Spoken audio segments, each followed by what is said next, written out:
চিন্তা তো আমারও হচ্ছে, কিন্তু কি যে করা যায়। সে আমি জানি না, কিছু একটা করো, আমি আর পারছি না। সৌম্য তো বলল বাস স্ট্যান্ডের দিকে গিয়েছে, ট্রেনও তো আবার বিকেলে। আচ্ছা, ওদের বাড়িতে একবার ফোন করব। বাড়িতে আর কাকে করবে, শহরের বাড়িতে তোরা দুজনেই থাকে। আচ্ছা, ওদের ফ্ল্যাটের সিকিউরিটিকে একবার জিজ্ঞাসা করি। আছে? ওদের নাম্বার আছে তোমার কাছে? সে আছে, গতবার ওদের ওখানে গিয়েছিলাম না, তখন আলাপ হয়েছিল। তবে আবার তবে কি, ফোন করে দেখো না। সে করছি, তবে ওদের আবার ডিউটি চেঞ্জ হয়, দেখি ফোন করে। হ্যাঁ দেখো। ঠাকুর ঠাকুর। হ্যাঁ, হ্যালো, অরূপ বলছো তো? হ্যাঁ, চিনতে পারছো? আমি ফোন করছি একটু বিপদে পড়ে। সুমি মানে আমার মেয়ে।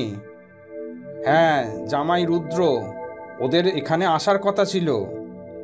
ও, তুমি সকালে ডিউটিতে এসেছো, দেখোনি ওদের? আচ্ছা। ওদের ঘর বন্ধ কিনা জিজ্ঞাসা করো।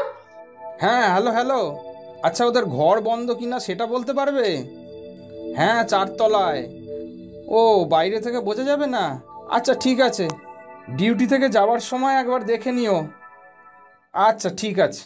তুমিটাকেও বলি হারি, একবার ফোন করে পর্যন্ত জানাতে পারলো না যে ওদের দেরি হচ্ছে কেন।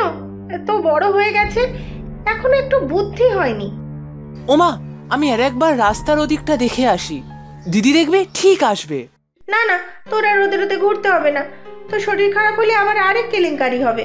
হ্যাঁ সৌম্য, তোর মা ঠিকই বলেছে, তোকে আর বেরোতে হবে না, তোর দিদিরা দেখবি ঠিক এসে পড়বে। ও কাকিমা, দিদিরা তো এখনো এলো না। লুচিগুলো তো একেবারে মিইয়ে যাচ্ছে, ঠান্ডাও হয়ে গেছে। কখন আসবে ওরা?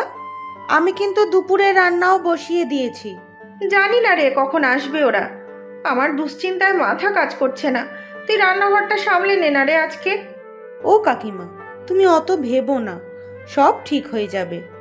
দিদিরা দেখবে এক্ষুনি চলে আসবে। লুচিগুলো তোমরা খেয়ে নাও, অনেক তো বেলা হলো।